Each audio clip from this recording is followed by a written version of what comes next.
Bonjour à tous, aujourd'hui je vous propose un nouveau tuto sur WinDev 2024, la visite guidée.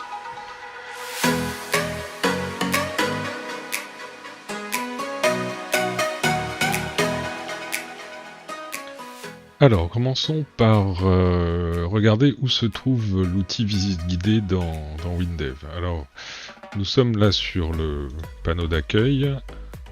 Pour pouvoir accéder en fait à la visite guidée, vous allez devoir ouvrir une fenêtre. Donc j'ai préparé un exemple ici que nous verrons tout à l'heure. Et une fois que nous avons sélectionné une fenêtre, nous allons aller dans Fenêtre ici. Puis nous allons enfin pouvoir accéder à l'outil visite guidée. L'outil propose trois possibilités. La première est une visite guidée. Alors il faut voir ça comme la possibilité de présenter à vos utilisateurs de nouvelles fonctionnalités. Nous verrons après dans un exemple comment mettre ça en place et nous utilisons justement l'exemple que l'on peut voir juste en dessous.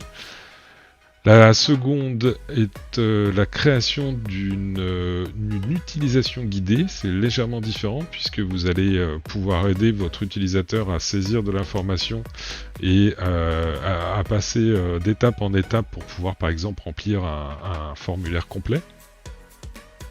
La troisième, c'est la création d'une bulle d'affichage permanent. C'est une bulle qui reste affichée tant que l'utilisateur n'a pas cliqué sur le bouton fermé. Et ici, nous avons un outil qui va nous permettre de rouvrir la dernière visite guidée que l'on a créée. Allez, nous allons créer notre première visite guidée. Donc, on va prendre cette fenêtre que j'ai créée pour le tuto. Donc, l'idée, c'est d'annoncer aux utilisateurs qu'ils ont de nouvelles possibilités.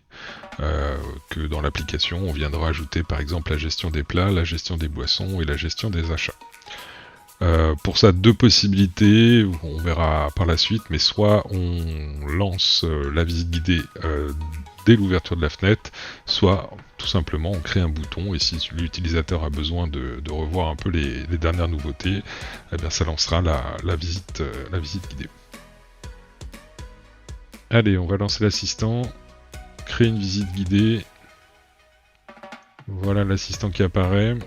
Donc ici, je peux lui donner un nom. Bon, pour l'instant, on va laisser ce nom-là, on pourra le changer si besoin.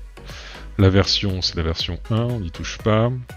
Ici, on va pouvoir régler comment vont se comporter les actions sur clic pour l'ensemble des étapes. Donc, on va les laisser comme ça pour le moment, et dans chaque étape, on viendra enregistrer les bonnes informations. Des informations sur la bulle de description, sa couleur, son opacité, la marge.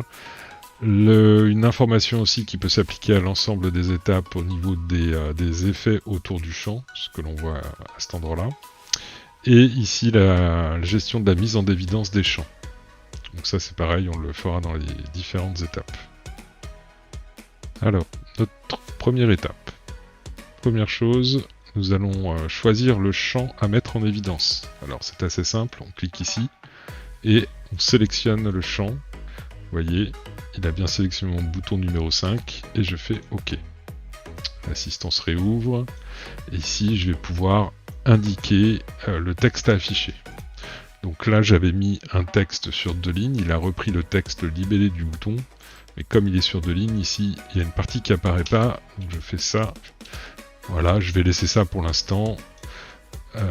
Ici, on va pouvoir mettre un petit descriptif. On va mettre nouveauté, 2 points, possibilité de gestion des plats. Voilà. Donc là, j'ai mon premier bouton qui est traité. Maintenant, je vais regarder comment je peux le personnaliser pour que on puisse changer un petit peu l'aperçu que l'on voit là. Alors déjà, premièrement, l'action au moment du clic. Là, ce que je veux, tout simplement, c'est passer à l'étape suivante, puisque je vais montrer, en fait, dans cette visite guidée, les différents éléments que nous avons rajoutés, les différentes nouveautés que nous avons rajoutées dans l'application. Donc je passe à l'étape suivante. Si jamais je clique en dehors, ça termine et ça annule la visite guidée. Ensuite, la bulle de description. Je peux la paramétrer, mettre une autre fenêtre. Je peux choisir sa couleur, la couleur du texte, et je peux aussi également choisir sa marge. On va laisser les éléments comme ils sont, c'est très bien. Ensuite, l'effet autour du champ. Alors, je vais mettre griser la fenêtre pour voir ce que ça donne. Vous voyez, ça change l'aperçu ici. C'est un peu plus simple visuellement et ça me paraît très bien. On peut également changer la couleur et l'opacité. La mise en évidence du champ, c'est à ce niveau-là. On va pouvoir gérer s'il y a des coins arrondis, entourés avec un cercle et définir une marge. Donc là, le premier élément, la première étape est faite. Donc je peux passer à la seconde. Alors la seconde, comme on l'a fait juste avant, je vais cliquer ici, je vais sélectionner mon deuxième bouton et je vais faire OK. Donc là, on est sur la gestion des boissons. On pourrait mettre un petit descriptif, on va faire comme tout à l'heure.